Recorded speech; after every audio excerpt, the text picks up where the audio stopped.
हाँ जी।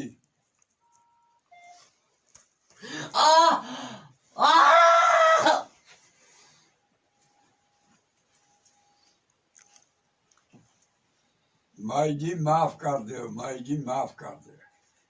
गरीब आदमी, यतीम बच्चा।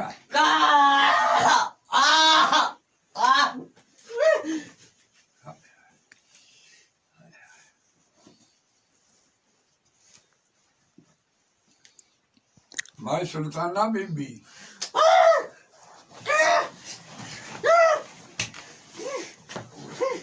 माफी दे, माफी दे।